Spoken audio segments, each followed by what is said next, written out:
Dear students, ఈరోజు మనం taxation final week దాంట్లో assessment year section 2 subsection 9. Assessment year means the period of 12 months commencing on the first day of April every year. It is the financial year of the Government of India, during which income of person relating to the relevant previous year is exceeds to tax. Assessment year అనే ప్రశ్నకు మనం చెప్పుకుంటున్నాం. What is assessment year? Answer section 2 subsection 9. Assessment year means the period of 12 months commencing on the first day of April every year. It is the financial year of the Government of India, during which income of a person relating to the relevant previous year is assessed to tax. Next ప్రశ్న, previous year అంటే గత సంవత్సరం. Section 3. Previous year means financial year immediately proceeding to the assessment year. It is very important because it is the income earned during previous year which is to be assessed to tax the assessment year. Previous year అనేది ప్రశ్న. Previous year అనేది మనకు ప్రశ్న. దాంట్లో answer వచ్చేలకే section 3. Previous year means financial year immediately pending the assessment year. అంటే pending ఉన్నదాన్ని మనం ప్రీవియస్ ఇయర్ అంటాం. ఇట్ ఈజ్ వెరీ ఇంపార్టెంట్, ఇది చాలా ముఖ్యమైనది, because it is the income earned during previous year which is to be assessed to tax in the assessment year. ఈ simple word, the year of income earned is called previous year and the next year. Such income is taxable known as assessment year. For example, income earned by a assessee in the previous year 2019 to 2020 is taxable in the assessment year 2020 to 2021. మొత్తం అమ్మా. Next ప్రశ్న, gross total income. Answer section 80B subsection 5. Subsection అంటే బ్రాకెట్లో పెట్టండి. Gross total income is the aggregate of income under all the 5 heads of income after adjusting the set of carry forward of loss. Deduction under chapter 6A is provided from GTI to arrive at total income to taxable income. Gross total income అనేది ప్రశ్న, question. Section 80B subsection 5. Gross total income is the aggregate of income under all the 5 heads of income after adjusting the set of carry forward of loss. Deduction under chapter 6A is provided from GTI to arrive at total income or taxable income. Computation of gross total income, దాంట్లో particulars, amount. దాంట్లో first point salaries into income from house property into profit and gain of business or profession into capital gains into income from other sources into అవి మొత్తాన్ని మనం total చేసినట్లయితే gross total income అనేది వస్తుంది. Salaries income, income from house property, profit and gains of business are profession, capital gains, income from other sources. ఈ అంశాల మొత్తాన్ని మనం టోటల్ అమౌంట్ తీసుకున్నట్లయితే వచ్చిందని మనం ఏమంటామంటే గ్రాస్ టోటల్ ఇన్కమ్ అని చెప్పేసి అంటాం. ఇది కూడా మనకు సపరేట్ చాప్టర్ ఉంది గ్రాస్ టోటల్ లాస్ట్ యూనిట్లో. ఈ లాస్ట్ యూనిట్లో మనం కనుక్కోవాలంటే ఇవన్నీ ఈ టోటల్ ఇన్కమ్ మొత్తాన్ని కలిపితే మనకు వచ్చేదే గ్రాస్ టోటల్ ఇన్కమ్. స్థూల మొత్తం ఆదాయం అంటాం. స్థూల మొత్తం ఆదాయం అంటే competition of gross total income. దీంట్లో ఏమేమి ఉంటాయి? Salaries, income from house property, profit and gain of business profession, capital gains, income from other sources. ఈ మొత్తాన్ని మనం యాడ్ చేసినట్లయితే టోటల్ ఇన్కమ్ అనేది రావడం జరుగుతుంది. గ్రాస్ టోటల్ ఇన్కమ్, స్థూల మొత్తం ఆదాయం అనేది మనం కనుక్కుంటాం. నెక్స్ట్ ప్రశ్న total income. Total income answer section 2 subsection 45. Total income means the total amount of income referred to in section 5 of the act, compute in the manner as laid down under the act according to this act. Income of person is computed in 5 parts and such. At part known as head of income, these leads are income from salaries, income from house property, income from business, income from profession, capital gains, income from other sources. Total of all incomes computed under various heads is called gross total income, out of which deduction under section 80C to under section 80U are allowed. The result is called total taxable income. Computation of total income, competition of total income.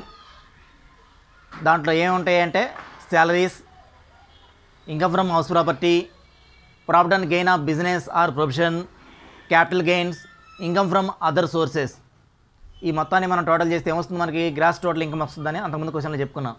దాంట్లో నుంచి మనం less deduction under section 80C to 80U, deduction under section 80C నుండి 80U వరకు మనం less చేస్తే వచ్చేదే total income.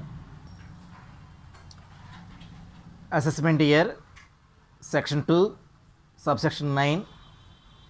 Assessment year means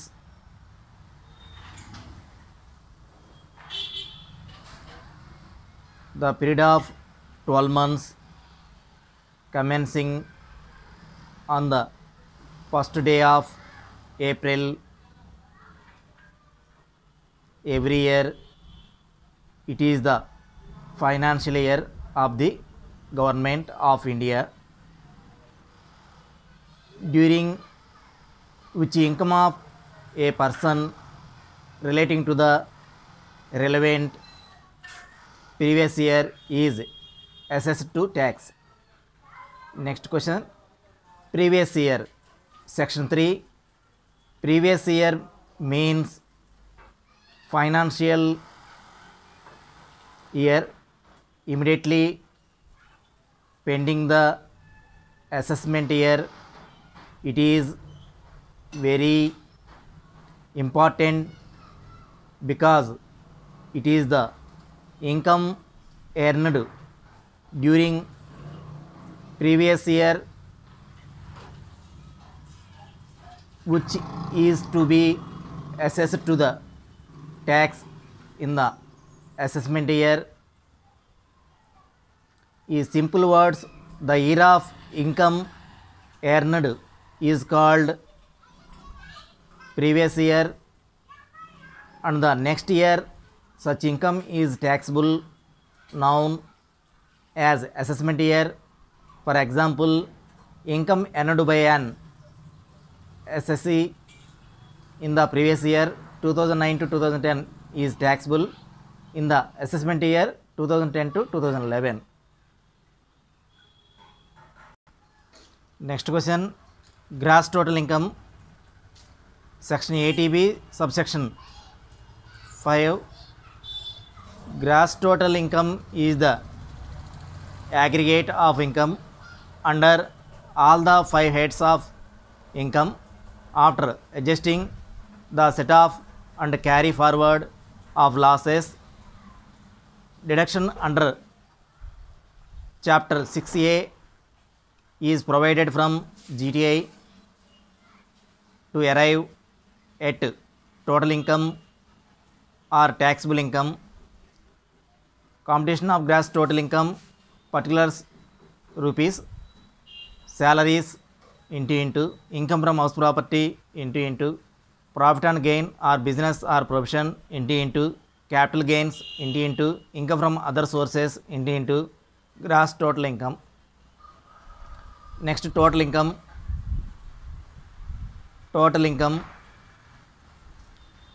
Next ప్రశ్న, total income. Total income means the total amount of income referred to in section 5 of the act, computed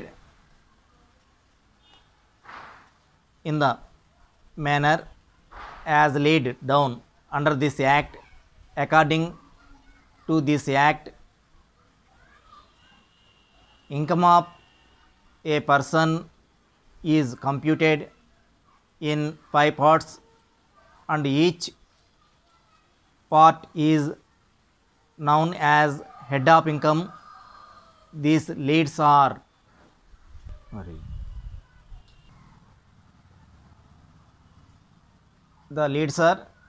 income from salaries, income from house property, income from business or profession, capital gain, income from other sources. Total of all incomes computed under various heads called gross total income, out of which deduction under section 80C to 80U are allowed. The result is called total taxable income. Computation of total income, particulars amount. First point, salaries into income from house property into profit and gain of business or profession into capital gains into income from other sources into gross total income వస్తుంది. దాంట్లోంచి less deduction under section 80C to 80U less చేస్తే total income అనేది మనకి రావటం జరుగుతుంది. Telugu medium వాళ్ళు పన్ను నిర్ధారణ సంవత్సరము. నెక్స్ట్ ప్రశ్న, పన్ను నిర్ధారణ సంవత్సరం అనగా ప్రతి సంవత్సరం ఏప్రిల్ 1తో ప్రారంభమై తదుపరి వచ్చే 31 మార్చితో అంతమగు 12 మాసముల కాల వ్యవధిని పన్ను నిర్ధారణ సంవత్సరము అంటారు. అంటే పన్ను నిర్ధారణ సంవత్సరం అనగా ఏప్రిల్తో స్టార్ట్ అవుతుంది, మార్చితో క్లోజ్ అవుతుంది. అంటే ఏప్రిల్ 1తో ప్రారంభమై మార్చి 31తో అంతమయ్యే 12 మాసముల కాల వ్యవధిని పన్ను నిర్ధారణ సంవత్సరము అంటారు. ఈ కాల వ్యవధిలో అసెస్ యొక్క ఆదాయంపై పన్ను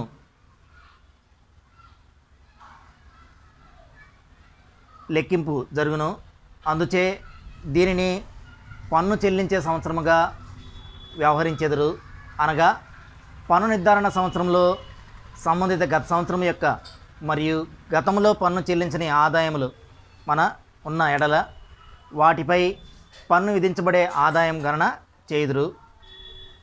మళ్ళీ ఇంకొకసారి, పన్ను నిర్ధారణ సంవత్సరం అనగా ప్రతి సంవత్సరం ఏప్రిల్ 1తో ప్రారంభమై తదుపరి వచ్చే 31 మార్చితో అంతమగు 12 నెలల మాసమును పన్ను నిర్ధారణ సంవత్సరం అందరూ. ఈ కాల వ్యవధిలో అసెస్ యొక్క ఆదాయంపై పన్ను లెక్కింపు జరుగును. అందుచే దీనిని పన్ను చెల్లించే సంవత్సరంగా వ్యవహరించెదరు. అనగా పన్ను నిర్ధారణ సంవత్సరంలో సంబంధిత గత సంవత్సరం యొక్క మరియు గతంలో పన్ను చెల్లించని ఆదాయములు ఉన్న ఎడల వాటిపై పన్ను చెల్లించబడే ఆదాయ గణన చేయుదురు. నెక్స్ట్ ప్రశ్న, గత సంవత్సరము అంటే లాస్ట్ ఇయర్. గత సంవత్సరము సెక్షన్ 3. గత సంవత్సరం అనగా ప్రస్తుతం పన్ను నిర్ధారణ సంవత్సరానికి తక్షణమే గడిచిపోయి ఆర్థిక సంవత్సరము. దీనికి అదనపు సంవత్సరముగా, ఆదాయపు సంవత్సరంగా లేదా ఖాతాదార నిర్వహణ సంవత్సరంగా వ్యవహరించుదురు. గత సంవత్సరం ఏప్రిల్ 1తో ప్రారంభమై తదుపరి వచ్చు 31 మార్చితో అంతమగును. గత సంవత్సరము 2018-2019, పన్ను నిర్ధారణ సంవత్సరము 2019-2020. నెక్స్ట్ ప్రశ్న, స్థూల మొత్తం ఆదాయం. స్థూల మొత్తం ఆదాయం గ్రాస్ టోటల్ ఇన్కమ్ అంటాం. సెక్షన్ 80, సెక్షన్ 80B, సబ్సెక్షన్ 5 5 ప్రధాన ఆదాయ శీర్షికలోని మొత్తాలను ముందుకు తీసుకుపోయి భర్తీ చేసిన తర్వాత మిగిలిన మొత్తాన్ని స్థూల మొత్తం ఆదాయం అంటారు. ఈ ఆదాయం నుండి చాప్టర్ 6A ద్వారా తగ్గింపులు చేయగా పన్ను విధించబడే ఆదాయము లెక్కించబడుతుంది. స్థూల మొత్తం ఆదాయం లెక్కించము.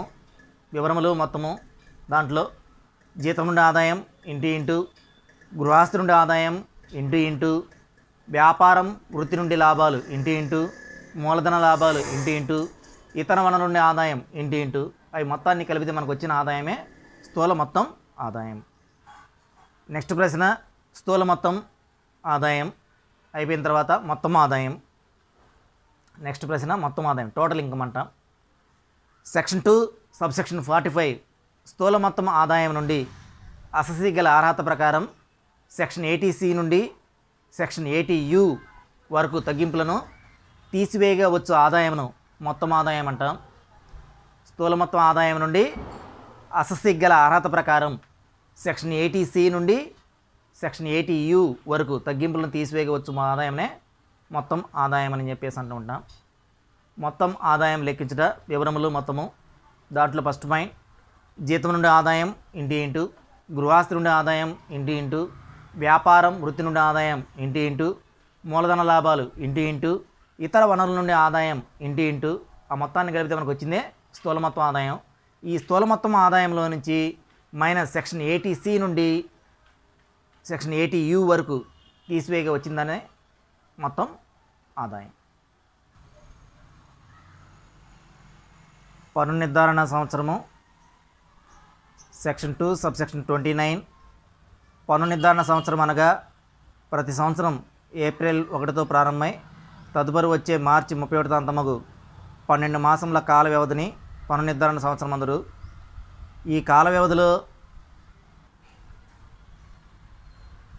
అసెస్సీ యొక్క ఆదాయంపై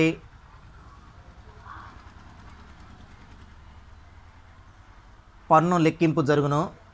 అందుచే దీనిని పన్ను చెల్లించే సంవత్సరముగా వ్యవహరించెదరు. అనగా పన్ను నిర్ధారణ సంవత్సరంలో సంబంధిత గత సంవత్సరం యొక్క మరియు గతంలో పన్ను చెల్లించని ఆదాయములు ఉన్న ఎడల వాటిపై పన్ను విధించబడే ఆదాయ గణన చేయుదురు. నెక్స్ట్ ప్రశ్న, గత సంవత్సరము సెక్షన్ 3 గత సంవత్సరం అనగా ప్రస్తుత పన్ను నిర్ధారణ సంవత్సరానికి తక్షణమే గడిచిపోయిన ఆర్థిక సంవత్సరమును గత సంవత్సరం అంటాం. దీనికి ఆదాయపు సంవత్సరంగా లేదా ఖాతార నిర్వహణ సంవత్సరంగా వ్యవహరించుదురు. గత సంవత్సరం ఏప్రిల్తో ప్రారంభమై తదుపరి వచ్చు మార్చి 31తో అంతమగును. గత సంవత్సరం 2018-2019, పన్ను నిర్ధారణ సంవత్సరం 2019-2020. స్థూల మొత్తం ఆదాయం సెక్షన్ 80B సబ్సెక్షన్ 5 5 ప్రధాన ఆదాయ శీర్షికలోని మొత్తాలు ముందుకు తీసుకుపోయి భర్తీ చేసిన తర్వాత మిగిలిన మొత్తాన్ని స్థూల మొత్తం ఆదాయం అంటారు. ఈ ఆదాయం నుండి చాప్టర్ 4 సబ్సెక్షన్ A ద్వారా తగ్గింపులు చేయగా పన్ను విధించబడే ఆదాయం లెక్కించబడుతుంది. స్థూల మొత్తం ఆదాయం లెక్కించుట వివరములు మొత్తము జీతం నుండి ఆదాయం ఇంటూ గృహస్థు నుండి ఆదాయం ఇంటూ వ్యాపార వృత్తి నుండి లాభాలు ఇంటూ మూలధన లాభాలు ఇంటూ ఇతర వనరుల నుండి ఆదాయాలు ఇంటూ వచ్చిందాన్ని మనం స్థూల మొత్తం ఆదాయం అని అంటారు. మొత్తం ఆదాయం సెక్షన్ 2 సబ్సెక్షన్ 45 స్థూల మొత్తం ఆదాయం నుండి అసెస్సీ గల అర్హత ప్రకారం సెక్షన్ 80C నుండి సెక్షన్ 80U వరకు తగ్గింపులను తీసివేయగా వచ్చు ఆదాయంను మొత్తం ఆదాయం అంటాం. మొత్తం ఆదాయం లెక్కించుట మొత్తం ఆదాయం ఎలా లెక్కిస్తారంటే జీతం నుండి ఆదాయం ఇంటూ గృహస్థు నుండి ఆదాయం ఇంటూ వ్యాపారం వృత్తి నుండి ఆదాయం ఇంటి ఇంటూ మూలధన లాభాలు ఇంటి ఇంటూ ఇతర వనరుల నుండి ఆదాయం ఇంటి ఇంటూ వచ్చిన దాన్ని స్థూల మొత్తం ఆదాయం అంటాం. దాంట్లో నుంచి మైనస్ సెక్షన్ 80C నుండి సెక్షన్ 80U వరకు ఉన్న తగ్గింపులు తీసివేస్తే వచ్చిందే మొత్తం ఆదాయం. ఈరోజు మనం చెప్పుకున్న ఈ క్వశ్చన్లన్నీ కూడా మనకి 5 మార్క్స్ క్వశ్చన్స్. ఇవన్నీ 1-2 సార్లు మననం చేసుకోండి. కొంచెం వీడియోస్ నీట్గా లేవు, 1-2 సార్లు నోటి ద్వారా చెప్పాను. ఆల్రెడీ మాకు బుక్లో కూడా చూపించాను. నోటి ద్వారా చెప్పినవి, బుక్ ద్వారా చెప్పినవి కూడా చూసుకుని ఒకసారి స్పష్టంగా మీ యొక్క బుక్లో రాసుకోండి. ఓకేనా? 1-2 సార్లు చదవండి అమ్మా. ఇవన్నీ కూడా మనకి 5 మార్క్స్ క్వశ్చన్స్. 5 మార్కులు చాలా వెరీ ఇంపార్టెంట్ క్వశ్చన్స్. ఇవన్నీ మీకు తెలిస్తే రాను మీ యొక్క లెక్కలో కూడా ఇలాంటి ప్రశ్నలు వస్తుంటాయి. Assessment year, last year, previous year, ఇలాంటి గత సంవత్సరం, పన్ను నిర్ధారణ సంవత్సరం, total income, gross total income. ఓకేనా? ఇవన్నీ కూడా మీకు రావడం జరుగుతూ ఉంటుంది.